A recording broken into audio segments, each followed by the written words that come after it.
वो बंदा नेट मेरे 2 घंटे से पहले कॉल नहीं कटी थी। मैं खुद सोचने लग गया था भाई अब क्या रह गया पूछने के लिए, अब तो काट दे यार तू। लेकिन मैंने कहा चलो ठीक है कोई बात नहीं। तो वो सबसे खतरनाक इंटरव्यू था अभी तक। एक सबसे बड़ा रीज़न यही था कि मेरे को खुद के लिए टाइम नहीं मिल पा रहा था, कि सारी मीटिंग्स उस दूसरे टाइम पे शिफ्ट हो गई थी। रिकर्जन, ट्री, एरे, और फिर आपका जो ट्री के काफ़ी सारे लाइक BST हो गया, नॉर्मल ट्री हो गया, ग्राफ हो गया। तो मुझे इतना पता था कि इससे ऊपर तो कोई नहीं पूछेगा, कि रेड ब्लैक ट्री तक नहीं जाते हैं। वो अभी तक मुझसे डबली लिंक लिस्ट के क्वेश्चन नहीं पूछे गए हैं, तो वो सिंगली के ही क्वेश्चन पूछा जाता है। तो सिंगल करो बस काफ़ी है उसके लिए। और ट्री में जहाँ तक है सबसे फेवरेट होता है लोगों को BST पूछता है, नॉर्मल ट्री नहीं पूछता है, ठीक है। ग्राफ के कुछ जनरल ऊपर के क्वेश्चंस पूछते हैं, इतना डीप में भी नहीं जाते। तो आप इतनी लेवल की जो मैंने बताया इतनी तैयारी करोगे ना, कोई भी प्रोडक्ट बेस निकाल सकते हो, चाहे वो फिर माइक्रोसॉफ्ट हो, गूगल हो या फिर अमेजोन हो, फ़र्क नहीं पड़ता। 6 महीने हो गए हैं। हाँ मुझे 6 महीने हो गए माइक्रो सर्विसेज पे काम। कैसा एक्सपीरियंस है इन कम शब्दों में अगर बोले, कैसा एक्सपीरियंस है प्रोडक्ट बेस का? Awesome. कोई भी टाइम शीट का झंझट नहीं है, कोई भी किसी चीज़ का झंझट नहीं है, जब भी आप पूरी फ्लेक्सिबिलिटी है। तो जी स्वागत है आपका एक नए पॉडकास्ट में। और फाइनली जी जावा बैकएंड डेवलपर को लेके आ गए हैं चैनल पे, जो अभी एयरटेल में काम कर रहे हैं। इससे पहले पब्लिक सेपिएंट में थे, और उससे पहले कॉग्निजेंट में थे, और उससे पहले कंपनी एप्सकॉन भी कर चुके हैं। तो पूरा इनका एक्सपीरियंस आज जानेंगे। आज हमारे साथ जुड़ने वाले हैं अश्वनी, और जिनका एक यूट्यूब चैनल भी है, और जानते हैं उनसे उनके इनसाइट्स। ये पॉडकास्ट आपको बहुत हेल्प करेगा, बहुत मोटिवेट करेगा। इनका एक्सपीरियंस 2.5 साल का है। As a Java backend engineer काम कर रहे हैं एयरटेल में, एक प्रोडक्ट बेस में। सर्विस बेस से कैसे जर्नी रही इनकी प्रोडक्ट बेस में, सारा एक्सपीरियंस जानते हैं। तो अगर आपको ये वीडियो अच्छा लगे तो इसे लाइक करना, शेयर करना, कमेंट जरूर करना आपको कैसा लगा। और ऐसे और पॉडकास्ट के लिए आप चैनल को सब्सक्राइब कर सकते हो, और कमेंट्स कर सकते हो कि भैया इन टॉपिक्स पे कवर करो, तो मैं गेस्ट को लेके आऊँगा और आपके एक्सपीरियंस को और बेटर करूँगा, ठीक है। बाकी लाइक एम रखा है मैंने इस पर 3000 लाइक्स का, अगर हो जाते हैं तो ऐसे और इंटरेस्टिंग मैं पॉडकास्ट करता रहूँगा, और कोशिश करेंगे कि कुछ अच्छा हम इम्पैक्ट डाल सके, ठीक है। चलते हैं जी अश्वनी के पास, बात करते हैं, समझते हैं कंप्लीट। तो अश्वनी स्वागत है आपका हमारे यूट्यूब चैनल पे, और मैं ज़्यादा टाइम नहीं लूँगा। Over to you, you can start first with your introduction, then मेरे पास बहुत सारे सवाल हैं आपके लिए, फिर आपसे पूछेंगे। Thank you for having me here. अगर मैं लाइक अपना इंट्रोडक्शन से स्टार्ट करूँ तो I having a total 2.5 year of experience from working from Q-Infotech to say like Cognizant and Sapient, and now I'm finally working as in one product based, that is Airtel. So that is a basic topic about for that today's agenda of that video. Like why I'm here. Yeah. So guys Ashwani एक YouTube channel भी run कर रहे हैं, तो जहाँ पे ये सारा एक्सपीरियंस अपना डालते हैं। इवन अभी एयरटेल में गए हैं। टोटल एक्सपीरियंस इनका 2.5 साल है, तो मैंने इनका लिंक भी दे रखा है डिस्क्रिप्शन में यूट्यूब चैनल का, वो आप फॉलो कर सकते हो। एंड अश्वनी एक बात बताइए, जैसे अभी आप प्रोडक्ट बेस में हैं, आपका 2.5 साल एक्सपीरियंस है, तो एक कैसे आपको वो अपॉर्चुनिटी आया, लाइक एयरटेल में आपको कैसे अपॉर्चुनिटी मिला? क्या वो इंटरव्यू प्रोसेस था? ठीक है, इससे पहले आप पब्लिक सेपिएंट में थे, जो एक सर्विस बेस्ड कंपनी जिसकी मार्केट में एक अच्छी खासी ब्रांड वैल्यू भी है। सो कैसे आपका रिज्यूमे शॉर्टलिस्ट हुआ, और फिर कैसे आपने वो अपॉर्चुनिटी को ग्रैब फाइनली कर लिया? एक्चुअली इससे पहले ना मैंने काफ़ी सारी गलती की हैं। ये रिज्यूमे शॉर्टलिस्टेड होने से पहले क्या होता था कि पहले मैं जो भी प्रोजेक्ट्स करता था, कि मैं कॉलेज में ना मैं फ्रीलांसिंग वगैरह करता था, तो प्रोजेक्ट उठा लेता था। तो मैं क्या करता, जितने प्रोजेक्ट मैंने किए हैं या यूट्यूब पे जो मैं वीडियोस बना रहा हूँ या मैं पढ़ा रहा हूँ, तो वो भी मैं क्या करता था, रिज्यूमे में डाल दिया, ठीक है। और जितनी भी स्किल्स हैं तो वो रिज्यूमे में डाल दी, तो अब वो रिज्यूमे बन जाता था 2 पेज का। तो ये बहुत ही कॉमन मिस्टेक है, लाइक ये हम सब करते हैं कि चलो बड़ा चढ़ा के दिखाने के लिए रिज्यूमे को। मैं भी करता था, मेरा 4 पेज का था। जैसे मैं बता रहा था कि रिज्यूमे में हम बहुत सारी गलतियां करते हैं, तो मैंने भी अपनी छोटी छोटी गलतियों से सीखा है कि चीज़ें कैसे मतलब सही करनी है। लाइक पहले मैं रिज्यूमे में क्या करता था, बहुत सारी चीज़ें पुट कर दी, कि सारे एक्सपीरियंसेस तो हम नॉर्मली करते ही हैं, लेकिन मैं क्या करता कि उनको ज़्यादा एलैबोरेट करके रख दिया। फिर सारी चीज़ें ऐसे कर दी कि जितने भी प्रोजेक्ट्स अभी तक बनाए हैं फ्रीलांसिंग में, या उनको सबको पुट करके रख दिया, तो पेज वो 2-2.5 पेज का बन जाता था। तो ऐसा लगता था कि भाई ये रिज्यूमे जा रहा है, क्या जा रहा है ये। तो फिर मैंने कहा कि चलो, आई थिंक मेरे हिसाब से पॉइंटर्स फॉर्म में होना बहुत ज़रूरी हाँ। है। ज़्यादा पैराग्राफ फॉर्म में ना दे के आप हाँ। पॉइंटर्स में दे सकते हो, हर प्रोजेक्ट को आप Right. पॉइंटर्स फॉर्म में एक्सप्लेन कर हाँ, सकते तो हो। जो आपने किया है काम, लाइक प्रोजेक्ट का आप रिस्पॉन्सिबिलिटीज़ या फिर जो भी आपने काम किया है उसको 2 लाइन में ख़त्म करो, क्योंकि एट द एंड जब इंटरव्यू आपसे पूछेगा इंटरव्यूअर तो वो तो पूछ ही लगा कि आप क्या कर रहे हो, उसको रिज्यूमे में लिखने की ज़रूरत नहीं है कि क्या कर रहे हो। स्किल्स है उनको एक सेक्शन में ख़त्म करो, जो भी प्रोजेक्ट कर रखे हो उनका नाम लिखो, एक पॉइंटर में ख़त्म करो। ऐसे ना मेरा रिज्यूमे बहुत सही हो गया। और एक वेबसाइट भी है डैडी रिज्यूमे करके, वो कंपाइलर के बहुत सारे through बनाती है रिज्यूमे। नोवो रिज्यूमे भी है। वहाँ से फिर मैंने एक अच्छा सा रिज्यूमे बनाया और वो फिर मैंने अपलोड किया बहुत सारी जगह पे। तो स्टार्टिंग हुई थी रिजेक्शन से, कि कहाँ से डेल से रिजेक्ट हो के आए, फिर VMware से वहाँ से रिजेक्ट हो के आए। लगा कि चलो ठीक है, लेकिन इतना पता था कि बाकी सब कर रहे हैं तो हम भी कर लेंगे। तो फिर ऐसे धीमे धीमे करके वो एयरटेल में सेलेक्ट हुआ। तो आपका जैसे ठीक है, लाइक सर्विस बेस से आप प्रोडक्ट बेस में गए, इवन पब्लिक सेपिएंट एक अच्छी कंपनी है, फिर आपने क्यों छोड़ी वो? एक्चुअली पब्लिक सेपिएंट का अभी तक जो मैं इंटरव्यू देखूं कि प्रोडक्ट बेस का और सबका, मतलब वो ना बहुत खतरनाक इंटरव्यू लेते हैं। तो उनका अगर मैं इंटरव्यू देखूं तो एक दिन में सारे इंटरव्यू ख़त्म करते हैं वो लोग, और एक एक इंटरव्यू उनका 2-2 ढाई घंटे का होता है। ठीक है, वो आपसे सब पूछ अच्छा। From coding to like Java basic to multithreading to. कितने राउंड हुए थे आपके? कितने राउंड हुए थे आपके? 3 राउंड, बट वो 3 राउंड तीनों टेक्निकल थे? लाइक एक राउंड 2-2 घंटे का था वो। मतलब गूगल बीट कर दिया उन्होंने। मतलब वो भाई पता नहीं क्या करते हैं बंदों से, मतलब वो एक्स्ट्रा ऑर्डिनरी बंदा चाहता है कि उन्होंने मेरा इंटरव्यू पहला जो स्टार्ट किया था वो एक मेरे पास एक छोटा सा लिंक आया था कि इसमें से आप MCQ भर दो कि जो सही है या गलत है, उसके बेसिस पे अगला राउंड होगा। मैं कह रहा ठीक है, अगला राउंड जैसे नॉर्मली 40-50 मिनट का होता है, जैसे गूगल में पहला राउंड 40 का होता है, तो वो मैंने कहा ऐसे ही होगा। अब वो बंदा नेट मेरे 2 घंटे से पहले कॉल नहीं कटी थी। मैं खुद सोचने लग गया था भाई अब क्या रह गया पूछने के लिए, अब तो काट दे यार तू। लेकिन मैंने कहा चलो ठीक है कोई बात नहीं। तो वो सबसे खतरनाक इंटरव्यू था अभी। तो जैसा अभी वीडियो में बात हो रही है service based to product base, और if you are struggling to move from service based to product base, तो जी स्केलर आपके लिए है।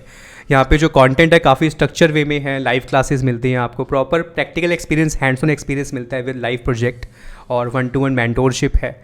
एंड कोर्स इनका एक ही है, आप बिगनर हैं तो बिगनर सेलेक्ट कर सकते हैं, इंटरमीडिएट है तो इंटरमीडिएट सेलेक्ट कर सकते हैं, अगर एडवांस है तो एडवांस सेलेक्ट कर सकते हैं। बेस्ड ऑन आपके नीड के हिसाब से आप सेलेक्ट कर सकते हो। एक ही कोर्स है जो काफ़ी इंटरेस्टिंग है, कंटेंट काफ़ी सॉलिड है। और अगर मैं बात करूँ ट्रांजिशन की, तो लोगों का सर्विस बेस से जैसे अडोबी में हुआ है, कितना परसेंट हुआ है यहाँ पे?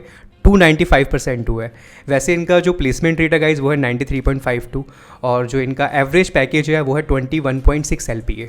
ठीक है, और जो एवरेज हाइक है वो है 126%। तो जैसा आप देख रहे हो 295, 206, but average hike is 126, but लोगों को इतना हाइक मिल रहा है। बाकी 1-to-1 मेंटरशिप मिलती है जी, और जो जिनसे मेंटरशिप मिलेगी ऑलरेडी प्रोडक्ट बेस में काम कर रहे हैं। ठीक है, बाकी इतना ही नहीं, यहाँ पे फ्री मास्टर क्लासेस भी चलती रहती हैं। DSA के ऊपर हो गया, या इंस्टाग्राम क्लोन कैसे बनाएं, CSS के ऊपर हो गया, 15-15 मिनट की, तो 2-2 घंटे की, 1-1 घंटे की यहाँ पे क्लासेस चलती रहती हैं जो आप अटेंड कर सकते हो, जो बिल्कुल फ्री हैं। तो मैंने लिंक दे रखा है डिस्क्रिप्शन के अंदर, चेकआउट कर सकते हो। बट आई थिंक आपका क्रैक हुआ, फिर आपने ज्वाइन किया। कितने महीने आपने वहाँ पे काम किया? 8 से 9 महीने काम किया वहाँ पे। 8 से 9 महीने काम किया, काफ़ी कुछ सीखा। मतलब अच्छी एक US बैंक के लिए काम करता था मेरा क्लाइंट जो था US बैंक। अब ये US से समझ लो कि जहाँ US बैंक लग गया तो आपकी टाइमिंग चेंज हो गई, US में टाइमिंग क्लॉक चेंज हो जाएगी। मेरे साथ यही सीन होता था। मैंने मेरे वो कंपनी छोड़ने के पीछे एक सबसे बड़ा रीज़न यही था कि मेरे को खुद के लिए टाइम नहीं मिल पा रहा था, कि सारी मीटिंग्स उस दूसरे टाइम पे शिफ्ट हो गई थी। क्लाइंट्स जो मिलते थे वो रात को 9 से 10, 11, 12 ऐसी मीटिंग चल रही है तब मिलते थे।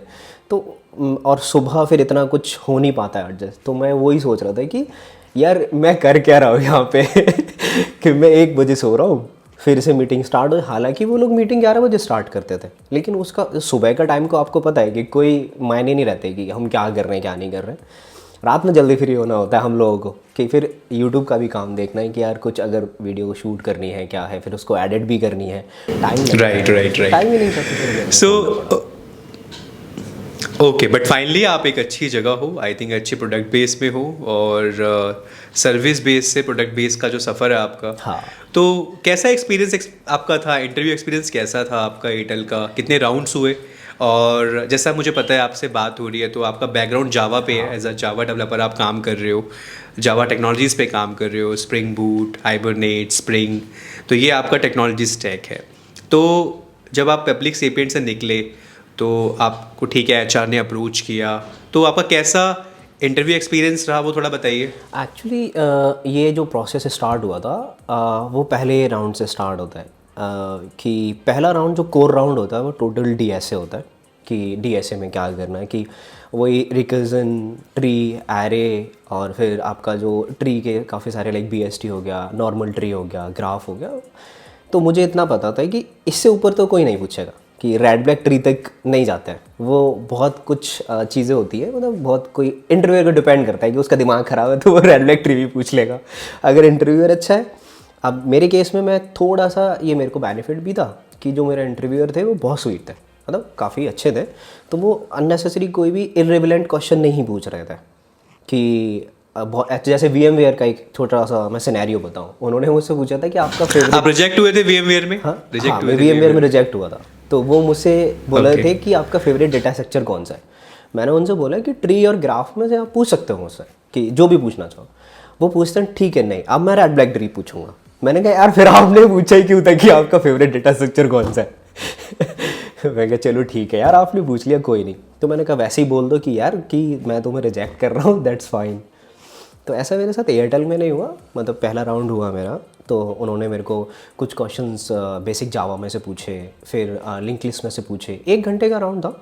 कुछ एक क्वेश्चन ट्री में से पूछा। फिर जो इंटरेस्टिंग था उसमें बहुत, कि उन्होंने मेरे को सिस्टम डिज़ाइन में से पूछा। मेरे को मल्टी पार्किंग सिस्टम बनाने के लिए दिया था, कि एक ऐसा सिस्टम बनाना है जिसमें से आपको टच ना करना पड़े कार पार्क करने के लिए या बाइक पार्क करने के लिए, सिर्फ पूरा सिस्टम ऑटोमेटिकली चलेगा। तो उसके लिए मेरे को लगभग 20 से 25 मिनट दिए थे उसको बनाने के लिए और एक्सप्लेन करने के लिए। एंड में टाइम कम था, तो एक सिनेरियो बचा था कि मतलब इसको जब कार पार्क हो जाती है तो यूज़र को कैसे पता चलेगा कि मैंने कहाँ पे पार्क। ये वाला क्वेश्चन आपसे कहाँ पूछा गया था? ये एयरटेल में फर्स्ट राउंड में पूछा गया था मुझसे, फर्स्ट राउंड में। ये और फिर कुछ डीएसए के क्वेश्चंस पूछे थे। तो मैंने उस पे, सॉरी मैं कह रहा हूँ डेटाबेस के क्वेश्चन पूछे थे।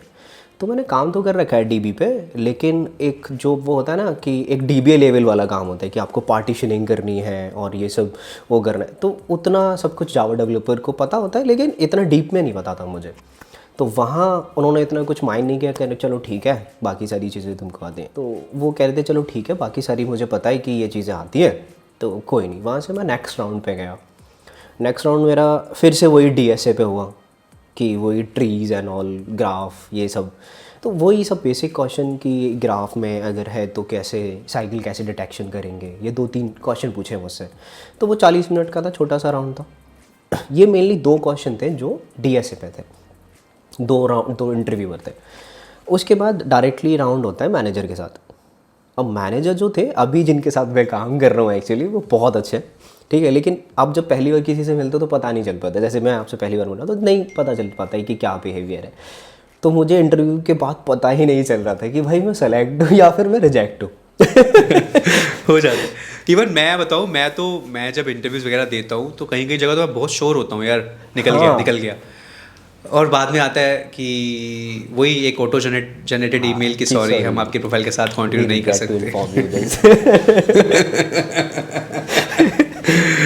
ओके।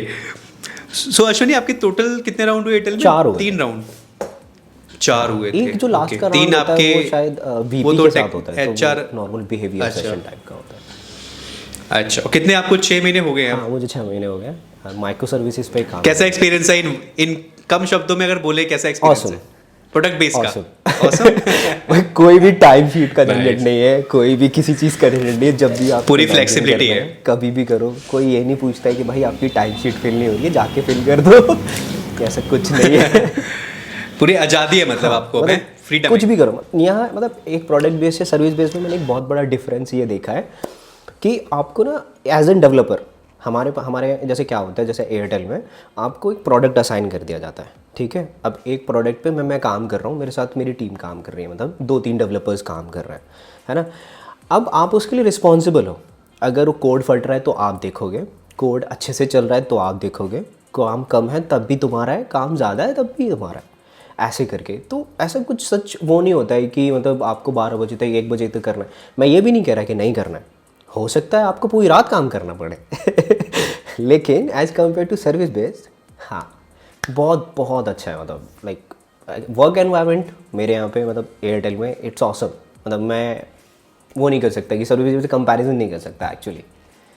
नहीं नहीं, वेरी नाइस। लाइक ठीक है, एज हर किसी के अपने एक्सपीरियंसेस होते हैं, बट आपका एक्सपीरियंस बहुत अच्छा है एयरटेल का सो फार। हाँ नाइस। तो अश्विनी, नेक्स्ट मेरा जो सवाल है आपसे, ठीक है आपने क्रैक किया, सब कुछ बढ़िया।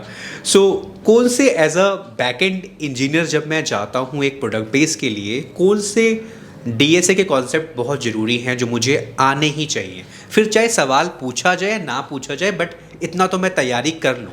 देखो, अगर ये डीएसए के कंसेप्ट्स की हम बात करते हैं एज एन बैकएंड डेवलपर जैसे आपने बोला, तो ये तो बहुत ही इंपॉर्टेंट है यार कि आपको एज एन बैकएंड और जावा डेवलपर अगर आपने लिख दिया कि मैं बैकएंड डेवलपर हूँ, तो समझो आपके सारे राउंड डीएसए पे ही होना है वो आपका कोई सोचने वाली बात ही नहीं है ना। तो आपसे वो जो बड़े लेवल की चीज़ें होती है ना कि कुबरनेटिस, डॉकर, ये सब वो बाद में पूछे जाएंगी लास्ट राउंड में। आपका जो बेसिक होगा वो पहले आएगा। तो सबसे पहले जो मैं गलती करता था, जो मैं चाहता हूँ कोई ना करे, कि जब मैं अपने कॉलेज टाइम पे और मैंने प्रिपरेशन स्टार्ट की थी, कि हम क्या करते हैं बार बार जैसे हम प्रिपरेशन स्टार्ट करते हैं तो एरे से स्टार्ट करते हैं। तो वैसे नहीं करना चाहिए। मतलब एरे तो मैंने कर ही लिया, ठीक है मैं क्वेश्चन करूँगा हो जाएगा। तो मैंने जो स्टार्ट की थी अपनी प्रिपरेशन वो मैंने रिकर्जन से की थी कि रिकर्जन आएगा तभी आप क्वेश्चन कर पाएंगे किसके, कि मैं जानता हूँ कि लिंक लिस्ट के क्वेश्चन जितने भी होते हैं लिंक लिस्ट के वो हो जाते हैं नॉर्मली मैं इटरेटिव सोल्यूशन से। लेकिन मैं चाहता हूँ कि रिकर्जन जो होता है हमारा, उससे ट्री के और ग्राफ के क्वेश्चन सॉल्व होता है। अगर वो नहीं आएगा तो फिर ट्री और ग्राफ नहीं आएगा तो ऐसे ही है कि सबसे पहले रिकर्जन पक्का करो कि अगर वो आता है तो फिर आपको ना एक पता चल जाएगा कि चीज़ें चलती कैसे हैं यार, कि एक बार कॉल हो रही है फिर कैसे कॉल हो रही है, फिर ये चीज़ें कैसे कैसे वेरिएबल्स की वैल्यू चेंज हो रही है। तो मेरा सबसे पहला पॉइंट होता है कि रिकर्जन पकड़ो। उसके बाद एरे तो आप फर्स्ट ईयर से कर ही आ रहे हो कॉलेज से, राइट, तो उसके तो सिर्फ आपको क्वेश्चंस ही लगाने हैं, कंसेप्ट समझने की ज़रूरत है ही नहीं उसमें। फिर आप उसके बाद लिंक लिस्ट कर लो। अब ज़्यादातर मेरा जितना एक्सपीरियंस है इंटरव्यूज़ में अभी तक मुझसे डबली लिंक लिस्ट के क्वेश्चन नहीं पूछे गए हैं, तो वो सिंगली के ही क्वेश्चन पूछा जाता है। तो सिंगल करो बस काफ़ी है उसके लिए।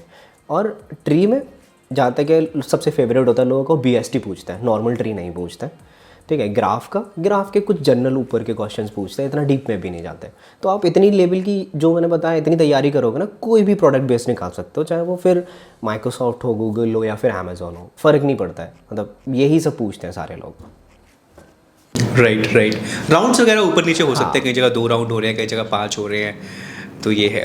ओके, वेरी इंटरेस्टिंग यार। अश्विनी, आपका मैं जो ट्रांजिशन देख रहा हूँ इतने कम एक्सपीरियंस के अंदर काफ़ी लाजवाब है यार। Thank you. ठीक है, पहले आपने स्टार्ट किया, फिर आई थिंक कुछ लोगों को नहीं पता होगा, जब इन्होंने स्टार्ट किया था तो इनिशियल टाइम पे अब्सकॉन्ड भी कर दिया था एंड है ना। उसके बाद फिर कॉग्निजेंट गए, कॉग्निजेंट के बाद पब्लिक सेपिएंट, फिर पब्लिक सेपिएंट के बाद फाइनली एयरटेल। 2.5 साल में आपने काफ़ी कुछ देख लिया था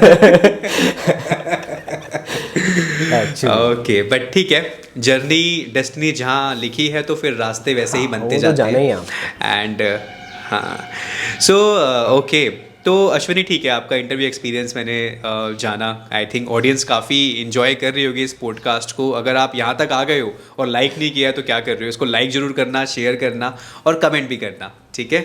सो अश्विनी ठीक है, अभी जैसे आप अभी एयरटेल में हैं अभी, तो इवन अभी आप कैसे अपनी डे बाय डे लर्निंग को कैसे करते हैं? ठीक है, एक प्रोडक्ट बेस में काम कर रहे हो, प्रोजेक्ट से तो लर्निंग हो रही होगी, डोमेन से भी हो रही होगी, साइड बाय साइड अपने आप को कैसे अपडेट करते हो? वैसा तो है नहीं आपको एयरटेल में ही रहना, नहीं। ठीक है, आप एक अच्छे ऑफर में एयरटेल में आ गए हो, बट ग्रोथ वाइज कैसे देखते हो अपने आप को प्रोडक्ट बेस में आने के बाद? देखो, प्रोडक्ट बेस कितना एडवांटेज रहता है, कितना एडवांटेज रहता है? मान लो मैं एग्जांपल देता हूँ, मैं कोई ट्यूटोरियल पढ़ रहा हूँ, कितना एडवांटेज रहता है प्रोडक्ट बेस में कि मैं ज़्यादा चीज़ें सीख पा रहा हूँ, तो सीखने वाली चीज़ वहीं कवर हो रही है। जैसे क्या होता है कि सर्विस बेस में ना जब भी आप काम करते हो तो आप एक लार्ज टीम के साथ काम करते हो। जैसे मैं सेपिएंट में काम करता था, मैं 200 लोगों के साथ काम करता था, ठीक है। अब मैं प्रोडक्ट में काम करता हूँ तो आई ओन समथिंग, मतलब मेरा एक प्रोडक्ट है उसको मैं ओन करता हूँ। या फिर मैं एक अभी जिस प्रोडक्ट पे मैं काम करता हूँ, internal things I can't share that, but एक प्रोडक्ट पे मैं काम करता हूँ, उस पर 3 बैकएंड डेवलपर काम करता है, ठीक है। तो अब मैं उनके साथ काम करता हूँ जिनको थोड़ा 5-6 साल का एक्सपीरियंस है, दूसरे मेरे टीममेट हैं उनको भी 5-6 साल का एक्सपीरियंस है। तो एक तो देखो, अब जब मैं क्लोजली किसी के साथ काम करता हूँ उनसे चीज़ें सीखने के लिए मिलती हैं, ठीक है। तो जब भी कहीं मैं फंस रहा हूँ या मैं चीज़ें मेरे को नई सीखनी है, तो सबसे पहली बात तो 2 चीज़ों को हमेशा हमें पैरेलल में लेके चलना पड़ता है कि एक तो जो प्रोजेक्ट की लर्निंग होती है, बिकॉज आपको आगे काम करना है ना, और एक आपकी जो ये डीएसए वगैरह की लर्निंग है, क्योंकि आपको आगे इंटरव्यू देना है। अब वो मैं मानता हूँ कि इंटरव्यू जो पूछते हैं वो यूज़ का ही नहीं होता है वो बिल्कुल कहीं भाई, ये यूज़ तो नहीं है। होगा, लेकिन काम का जो यूज होगा, मतलब कॉन्सेप्ट डीएसए के आपके प्रोजेक्ट में यूज हो रहे होंगे, बट जैसा एग्जैक्ट इंटरव्यू में रहता है यूज़ वैसा नहीं होगा। काम अलग रहता है, काम अलग काम रहेगा, अलग एग्जैक्ट यूज़ नहीं होगा। जैसे अभी तक मेरी लाइफ में सिर्फ एक प्रोजेक्ट ऐसा है जहाँ पे मैंने ट्री इम्प्लीमेंट किया, जो कि कॉग्निजेंट में था, ठीक है, कि वहाँ पे पॉलिसीज़ का कुछ था, वो सिनेरियो एग्जैक्टली मेरे को याद नहीं, काफ़ी टाइम हो गया, बट वहाँ पे मैंने ट्री इम्प्लीमेंट किया था। ये सिर्फ एक बार हुआ है। तो वो प्रोजेक्ट में जो इंटरव्यू में पूछते हैं प्रोजेक्ट में यूज़ होता है, लेकिन एज एन डायरेक्टली यूज़ नहीं होता है। तो सबसे पहले मेरे लिए तो इंपॉर्टेंट होता है कि यार जो मेरे प्रोजेक्ट में चल रहा है उस पर मैं अपनी कमांड डिपेंडेंसी बनाऊँ, कि वो सबसे ज़्यादा ज़रूरी होती है एक प्रोजेक्ट में, कि एज एन डेवलपर आप किसी चीज़ को होल्ड कर रहे हो, कि आपको नॉलेज है, क्योंकि अगर कुछ कोड फटता है और वो भी आप प्रोडक्ट बेस में हो, आपसे कोई भी पूछ देगा ये चीज़ें कैसे चल रही है, तो आपको वो आप ओन कर रहे हो उस प्रोडक्ट को, तो आपको एक एक चीज़ पता होनी चाहिए। तो वो तो एक लर्निंग होगी कि सारा प्रोजेक्ट आपके पास आता है भाई, सबसे पहले क्लोन करो और सारा प्रोजेक्ट छान दो कि क्या है, इसको कैसे पढ़ना है, कहाँ से कौन सी एपीआई कॉल हो रही है, सारी जितनी भी एपीआई हैं सबके बारे में अच्छे से पता होना चाहिए।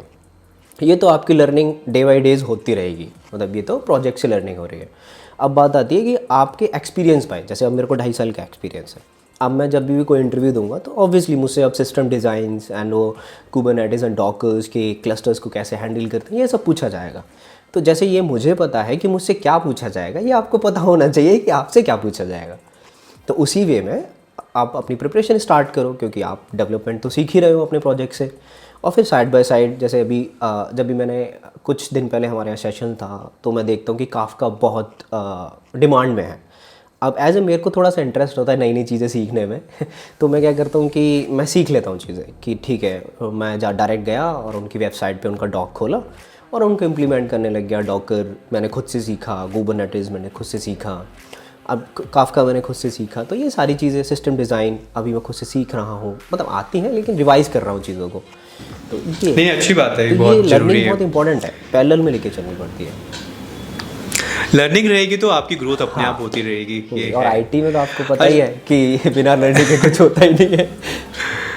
बिल्कुल बिल्कुल, ये तो आप सही बोल रहे हो। बिना मतलब लाइक लर्निंग बहुत ज़रूरी है। अगर लर्निंग करते रहोगे, मोटिवेट भी रहोगे और एक्सपीरियंसेस आपको मिलेंगे। रिजेक्शन और सिलेक्शन ठीक है, चलो रिजेक्शन पे आ गए हैं। तो अश्वनी, आपका रिजेक्शन का कैसा एक्सपीरियंस है? मतलब बड़ा ही, जब कोई रिजेक्ट होता है तो कहीं ना कहीं डीमोटिवेट इंसान हो जाता है ना। सो आपके कहाँ का रिजेक्शन हुए और फिर आप फाइनली एयरटेल में आए? मेरे को जो रिजेक्शन अफेक्ट किए थे, लाइक वो जो पब्लिसिक सेपिएंट में आने से पहले वाले, एज एन आप जब कुछ चीज़ें नए पहली बार करते हो तो वो आपको इफेक्ट करती है, राइट। चाहे वो कोई भी चीज़ हो लाइफ में, वो नहीं होती है तो आपको बुरा लगता है।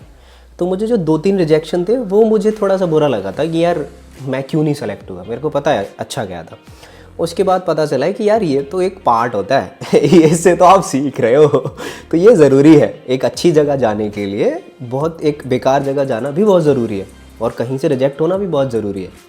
तो ये मैं काफ़ी सारी जगह रिजेक्ट हुआ। जैसे अगर मेरे पास काफ़ी सारे ऑफ़र्स भी थे एयरटेल में आने से पहले, मेरे पास 3-4 ऑफ़र भी थे, लाइक 4 के करीब मेरे पास ऑफ़र थे।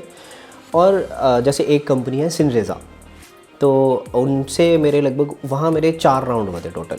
और वो मेरे को एक, मैं फिर राउंड फिगर बता देता हूँ, लाइक एक एक्स अमाउंट दे रहे थे मुझे वो, लेकिन वहाँ प्रॉब्लम क्या थी, वो मुझे उस एक्स अमाउंट में 6 लाख के ई-सॉप दे रहे थे, लेकिन वो आजकल कंपनीज मुझे करती वो हैं। नहीं चाहिए थे अभी नहीं चाहिए, like I will do that later. तो एक्चुअली वो इसलिए करते ताकि आप उस कंपनी में कम से कम 4-5 साल रुको और वो स्टॉक आपको उस हिसाब से मिलता रहे। और मैंने उनसे पूछा कि yearly basis मैच्योर पे। ये जो ई-सॉप हैं आपके कितने साल में होंगे, तो वो मेरे से कहते हैं 3 साल में मैच्योर होंगे। तो इसका मतलब मेरे को 3 साल रुकना पड़ेगा ना उस कंपनी में। बिल्कुल रुकना पड़ेगा।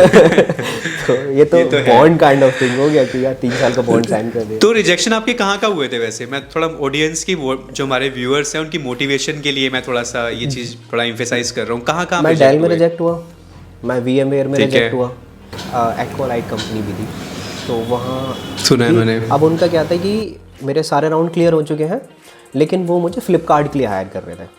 तो मैंने कहा यार हाँ, ये चलता है एक्चुअली, उनका क्लाइंट होगा फ्लिपकार्ट। हाँ तो ठीक मैंने है, कहा ये अगर मुझे होता है। फ्लिपकार्ट के लिए हायर कर रहे हो, मैं फ्लिपकार्ट के लिए इंटरव्यू दे रहा हूँ, तो फ्लिपकार्ट पे जाके दूँ ना इंटरव्यू, आपके पास क्यों दूँ मैं इंटरव्यू। हाँ, तो वो मैंने फिर से छोड़ दिया था। राइट, ऐसा सीन था। ओके।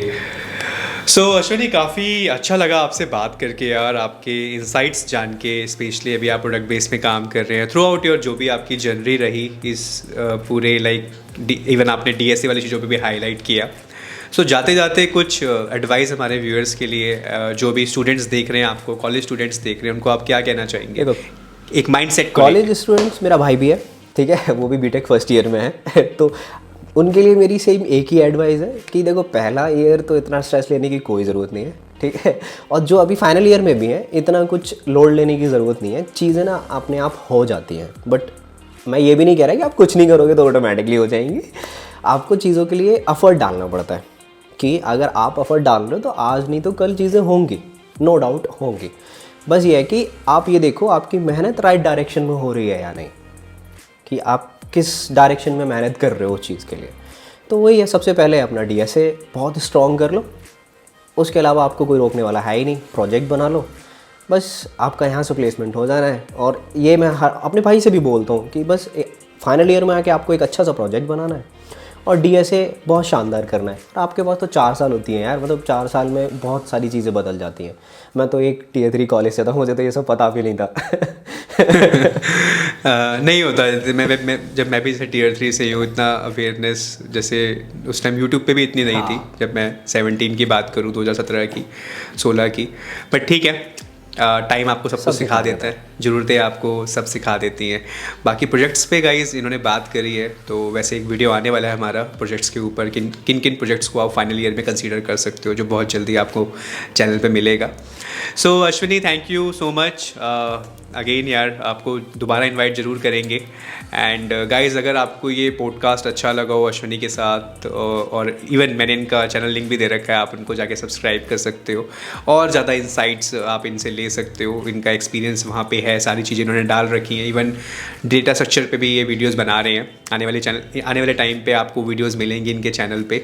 सो जाइए देखिए और इनके चैनल को सब्सक्राइब कीजिए, and everything is given on description. और इस वीडियो का एम 3000 लाइक्स का है, करने हैं आपने, शेयर करना है ज़्यादा से ज़्यादा, ठीक है। एंड अगर नए हो तो सब्सक्राइब करना अलॉन्ग विद बेल आइकन। मिलता हूँ आपसे बहुत ही जल्दी नेक्स्ट वीडियो में। टिल देन ध्यान रखिए, बाय बाय।